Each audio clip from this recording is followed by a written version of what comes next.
¿Qué tal? Es un verdadero gusto dar la bienvenida a un nuevo análisis profundo. Hoy nos adentramos en un relato que honestamente es una de las historias más famosas, más dramáticas y sorprendentemente más malentendidas de toda la historia antigua. Completamente malentendida. Así es. Hablamos de El becerro de oro. Es una narrativa que se ha escuchado, pues, mil veces. Casi siempre en esa versión básica, la típica que nos enseñaron de niños en las clases de catecismo, esa donde parece que el pueblo nada más se aburrió en el desierto y decidió fundir unas joyas. Claro, la versión simplificada. Exacto. Pero hoy el objetivo es ir muchísimo más a fondo. Para esto traemos a la mesa una pila de fuentes verdaderamente fascinantes. Estaremos cruzando extractos directos de la Torá, específicamente la Parashat Kitisa en el libro de Éxodo, del capítulo 31 al 33. Textos fundamentales. Así es. Además, revisaremos traducciones comparativas sumamente ricas como la Biblia de Jerusalén y la Kadosh israelita. Y lo más vital para nuestra inmersión de hoy, los profundos comentarios clásicos de Rashi y el Midrash, maravillosamente recopilados por el rabino Mordejai Babor. Hay demasiado que desempacar aquí. Totalmente. Y creo que es crucial establecer la misión de nuestra charla de hoy. No nos vamos a quedar en la superficie. Nuestra misión es desempacar las verdaderas capas psicológicas, las maniobras políticas y, fíjate, los secretos místicos que envuelven a esta rebelión masiva. Porque hay secretos místicos muy fuertes ahí. Exactamente. Vamos a descubrir quiénes fueron realmente los culpables, porque hay un giro enorme en esa parte. Vamos a entender cómo fue posible que un ídolo de metal cobrara vida de la nada, y cuáles fueron las consecuencias ocultas que, según estos textos milenarios, siguen resonando hasta nuestros días. A ver, analicemos esto. Todo este desastre monumental comienza por un error de cálculo. Un simple y trágico tema de tiempos. Un malentendido de calendario, literal. Literal. Según los textos, Moisés sube al monte Sinaí y el pueblo estima que ya se ha demorado en bajar. Se desesperan porque asumen que los 40 días prometidos ya pasaron. Pero resulta que fue una desincronización de horas. Contaron el día en que Moisés subió como un día completo, mientras que él se refería a 40 días completos con sus respectivas noches. Y esa chispa encendió el pánico. Pero para entender verdaderamente por qué ese pánico llegó a niveles de histeria colectiva incontrolable, hay que mirar los comentarios de Rashi que revelan un detalle asombroso. Ajá. No fue simple impaciencia de un grupo de personas aburridas. Los textos explican que el 16 del mes de Tamuz, Satán intervino directamente para confundir al mundo. Órale. Sí mostró una imagen ilusoria, un espejismo aterrador proyectado en el firmamento. La imagen de un Moisés muerto flotando en el aire a través de una oscuridad profunda. Wow, pausa. ¿Me estás diciendo que, según los comentarios, vieron literalmente una ilusión de su líder muerto flotando en el cielo? Eso es lo que relatan los textos. Así es. Con razón entraron en pánico absoluto. O sea, eso cambia por completo la idea de que simplemente se cansaron de esperar. Es un terror psicológico y existencial. De pronto creían genuinamente que el hombre que los había sacado de la esclavitud, su único intermediario con lo divino, ya no existía. Estaban solos en el desierto. Exacto. Imagínate la vulnerabilidad de esa gente en ese momento. Y aquí es donde las fuentes aclaran uno de los mayores malentendidos históricos. Siempre se asume que fueron los israelitas quienes de la nada iniciaron la idolatría. ¿Qué es lo que todos pensamos siempre? Pues no. Los textos señalan a un grupo muy específico como los verdaderos instigadores, el Erev Rav, que se traduce como la multitud mixta. Eran egipcios conversos que, maravillados e intimidados por los milagros en Egipto, decidieron unirse al Éxodo y seguir a Moisés. Ya veo. Ellos fueron los que iniciaron el motín. Exigieron un nuevo líder, una deidad palpable con poderes sobrehumanos para que los guiara. Y la situación se volvió sumamente violenta. ¿Violenta a qué grado? Al grado de que cuando Hur, que era el sobrino de Moisés e hijo de Miriam, intentó detener esta locura y razonar con ellos, esta multitud enardecida simplemente lo asesinó sin piedad frente a todos. Híjole, o sea, ¿lo aplastaron por intentar hacer lo correcto? Y fíjate que eso me lleva a pensar en el resto del campamento. Porque si los israelitas no iniciaron el motín ni fabricaron al ídolo, Uno pensaría que son inocentes, Podría parecer, sí. pero los textos son implacables al señalar su culpabilidad. Fueron cómplices silenciosos. Nadie levantó la voz. Había cientos de miles de personas ahí y nadie protestó cuando asesinaron a Hur. Se quedaron como espectadores pasivos viendo cómo se desmoronaba todo. Y eso nos deja un mensaje moral inmenso sobre la responsabilidad mutua, que resuena profundamente hoy en día. La indiferencia ante el mal, según estas fuentes, es un pecado en sí mismo. De aquí surge un concepto fundamental en el pensamiento hebreo, Arevim Selase, que significa que cada persona es responsable y garante de lo que haga su prójimo. ¿Qué peso tan brutal tiene esa indiferencia? El efecto espectador, ese silencio cómplice generalizado, fue lo que permitió que la chispa se convirtiera en un incendio. Ahora, mientras esta turba acaba de asesinar a Hur, Aarón, el hermano de Moisés, queda acorralado como el líder interino. Las fuentes cuentan que él intenta una táctica de retraso para no ser la siguiente víctima. Finge ceder a las demandas y les pide los aretes de oro, pero específicamente pide que le traigan las joyas de sus esposas, hijos e hijas. ¿Una jugada muy calculada? A ver, pedirle las joyas a las esposas me suena a una táctica desesperada. ¿De verdad pensó Aarón que una discusión matrimonial iba a frenar un motín masivo? En el contexto del antiguo Medio Oriente, la lógica de Aarón tenía mucho sentido. Las joyas no eran solo adornos, eran la dote, la seguridad financiera y el estatus de las mujeres. Aarón asumía, con mucha razón, que las mujeres se negarían rotundamente a entregarlas. Claro, defenderían su patrimonio. O al menos habría una discusión familiar lo suficientemente larga para ganar tiempo, rezando para que Moisés bajara de la montaña en cualquier momento. Pero el plan fracasa terriblemente. Todo sale mal. Todo. La histeria era tan grande que los hombres ni siquiera esperan a debatir con sus familias. Se arrancan sus propios aretes, su propio oro y se lo entregan a Aarón inmediatamente. Aquí es donde se pone muy interesante. Aarón toma todo ese oro, viéndose sin salida, y lo arroja al fuego de un crisol. Pero, y este es el detalle que vuela la cabeza, él no toma un cincel y esculpe un becerro vivo. La gran pregunta es, si nadie lo moldeó, ¿cómo cobró forma este ídolo de la nada? Esa es precisamente la parte mística que la gran mayoría desconoce y que el Midrash relata a detalle. Para entender cómo surgió el becerro tenemos que retroceder a la historia de un niño llamado Mijá. A ver, cuéntanos de Mijá. Años atrás en Egipto, el faraón había decretado que, si los israelitas no cumplían su cuota diaria de ladrillos, sus propios bebés serían emparedados vivos en la construcción para rellenar los huecos. Moisés, desesperado, logró salvar a uno de esos niños de ser aplastado en los muros. Ese niño era Mijá.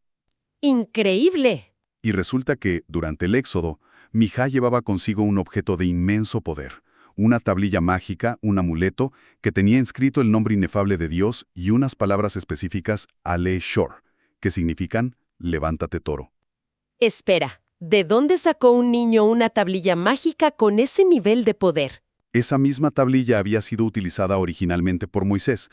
Cuando salieron de Egipto, los israelitas debían llevarse los huesos de José tal como él lo había hecho jurar siglos atrás.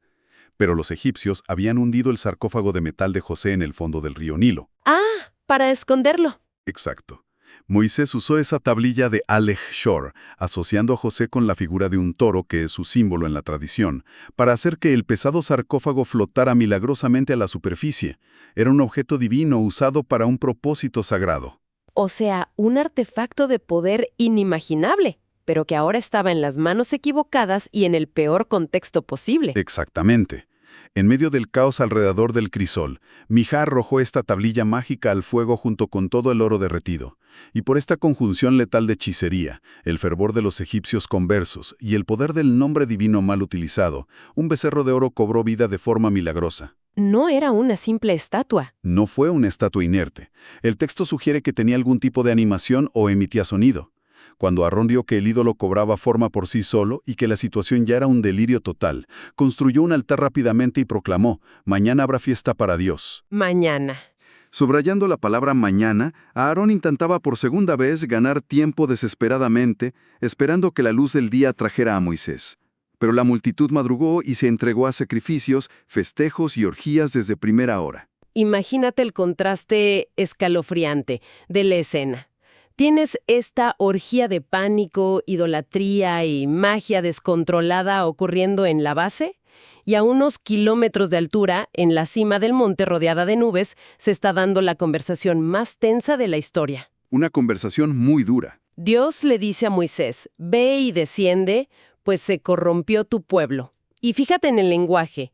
Las fuentes subrayan que Dios usa específicamente las palabras tu pueblo y no mi pueblo. Es un reproche directísimo. Directo. Le está diciendo a Moisés, esos conversos egipcios que tú, por iniciativa propia y sin consultarme, aceptaste en la salida de Egipto, acaban de arruinarlo todo.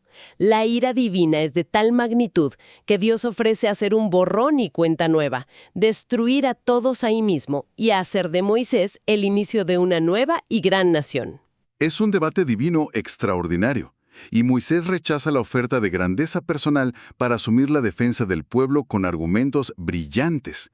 Primero, utiliza lo que hoy llamaríamos un argumento de relaciones públicas internacionales. Me encanta esa analogía. Le dice a Dios que si los aniquila en el desierto, los egipcios van a decir que la divinidad hebrea los sacó con la mala intención de asesinarlos en las montañas, arruinando por completo el testimonio y el prestigio del éxodo ante las demás naciones. Pero el argumento más profundo, la verdadera defensa maestra, es cuando apela a los patriarcas, a Abraham, Isaac y Jacob. Y aquí surge la famosa analogía de la silla de 3 patas.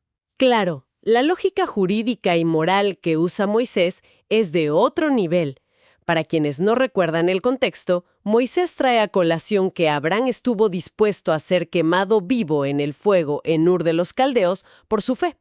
Isaac ofreció su propio cuello al cuchillo en el monte Moriah, y Jacob soportó décadas de exilio y sufrimiento. Y basándose en ese historial de sacrificio, Moisés plantea una analogía poderosísima. Le dice al Creador, Señor, si una silla de 3 patas, que representa el mérito inmenso y combinado de los 3 grandes patriarcas, no es capaz de mantenerse firme y apaciguar tu ira en este momento de crisis, ¿cómo podría sostenerse una silla de una sola pata, que sería yo solo formando una nueva nación? Es que el razonamiento lógico es impecable. Impecable. Si el legado de 3 gigantes espirituales no es suficiente para salvarlos, mucho menos lo será el de uno solo. Los textos afirman que ante esta argumentación se cancela el decreto de destrucción total inmediata. Con ese perdón temporal apenas asegurado, Moisés emprende el descenso, y en sus manos lleva las 2 tablas de la ley.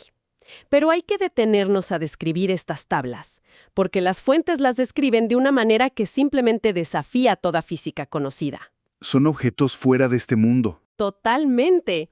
Estas tablas no eran simples rocas talladas.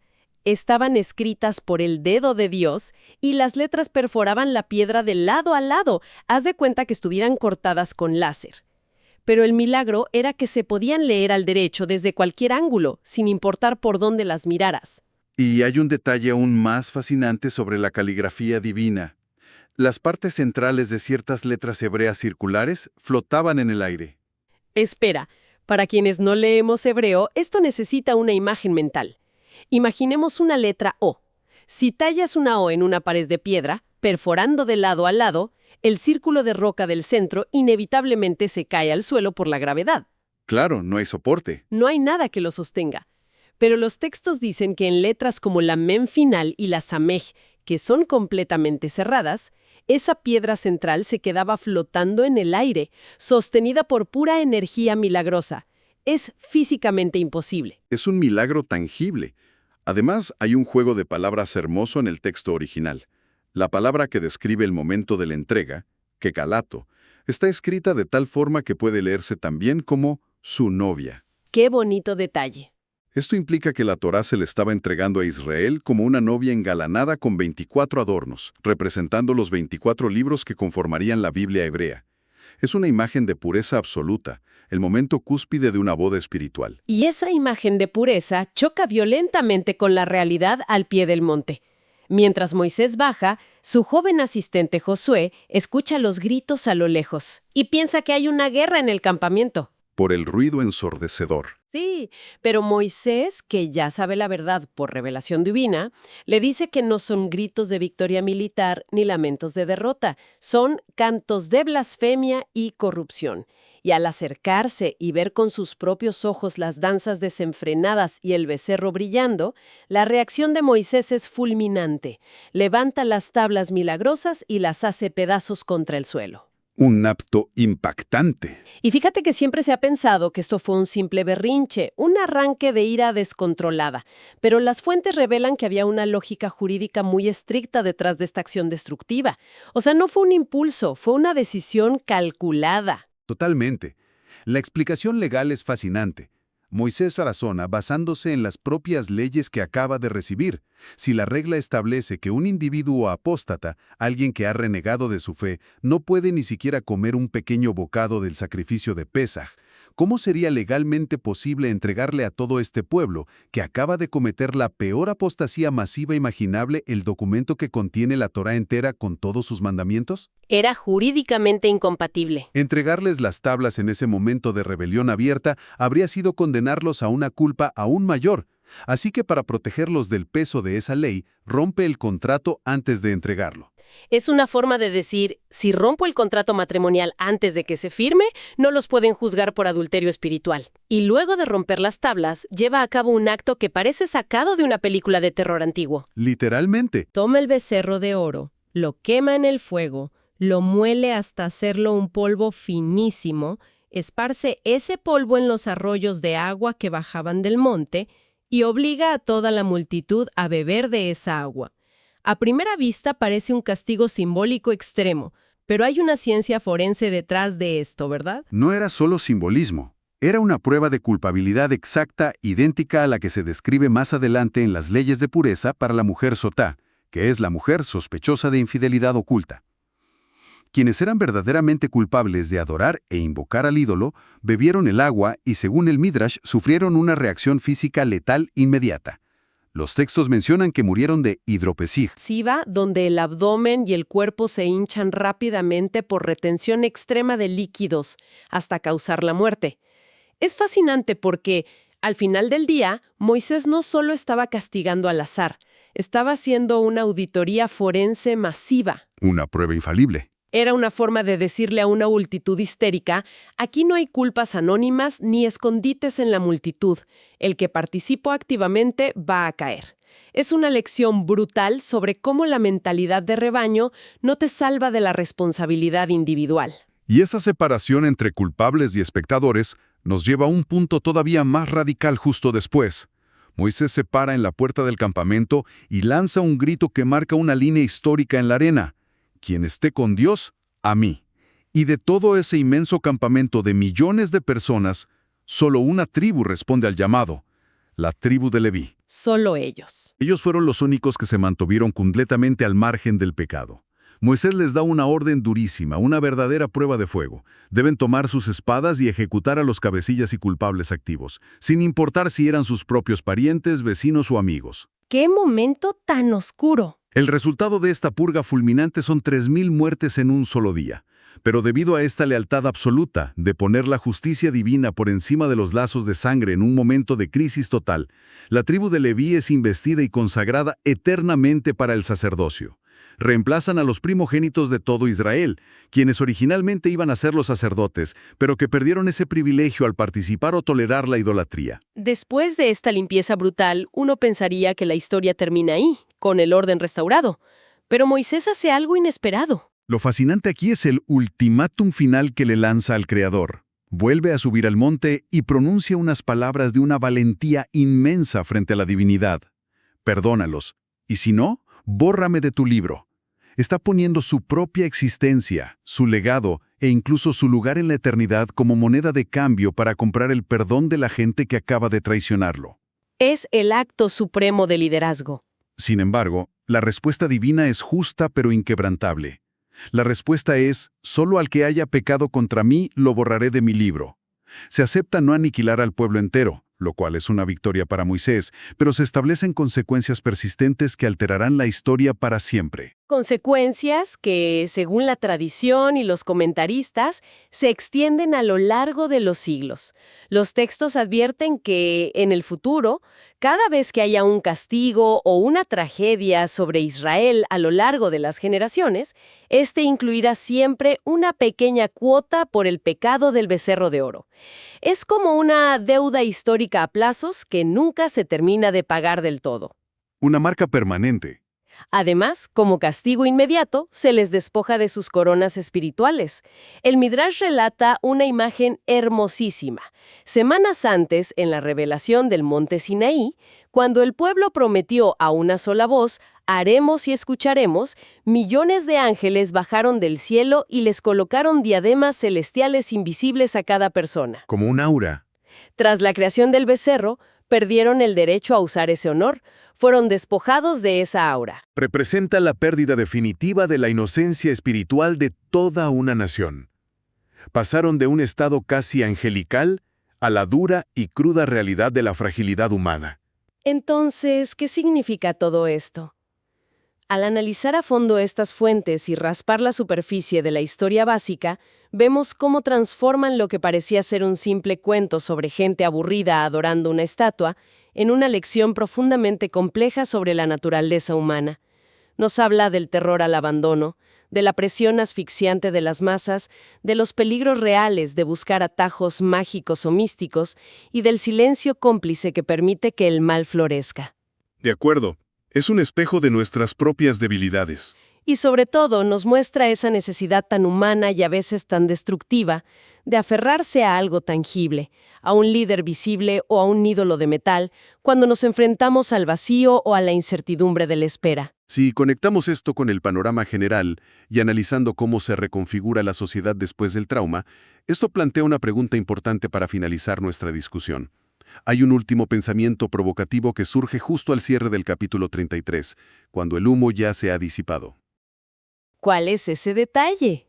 El texto menciona que Moisés, viendo la grave situación y la pérdida del nivel espiritual del campamento, tomó su tienda y la trasladó fuera del mismo, a cierta distancia, llamándola la tienda de reunión. Moisés sale a lidiar con el caos exterior, a negociar con la divinidad, a manejar la política, la traición y los juicios del pueblo. Pero hay un pequeño y poderoso detalle que a menudo pasa desapercibido. Su joven asistente, Josué hijo de Nun, dice el texto que jamás se apartaba del interior de la tienda. Se quedó adentro. Exacto. Pensemos en el contraste brutal. Mientras el líder máximo está afuera en la plaza pública, envuelto en el ruido, el conflicto y la crisis de las masas, Josué se quedó allí, inamovible, en silencio, sumergido en el estudio constante y la devoción.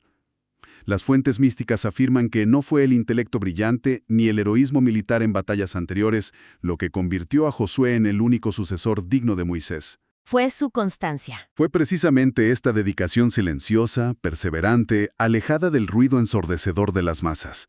Y esto nos deja una reflexión resonando para quienes nos escuchan hoy, aplicable a cualquier época. En momentos de crisis masiva, de confusión colectiva y de histeria pública, ¿dónde reside el verdadero liderazgo del futuro? ¿Acaso se forja en la plaza pública, discutiendo y reaccionando al pánico de la multitud? ¿O se construye en la quietud inquebrantable de la tienda, preparándose, estudiando y manteniendo la visión a largo plazo? Una reflexión verdaderamente extraordinaria para cerrar. El contraste entre el ruido destructivo y el silencio constructivo.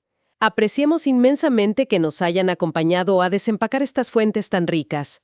Nos despedimos por ahora, manteniendo siempre la curiosidad viva y la fascinación por el descubrimiento intelectual. Hasta el próximo análisis profundo.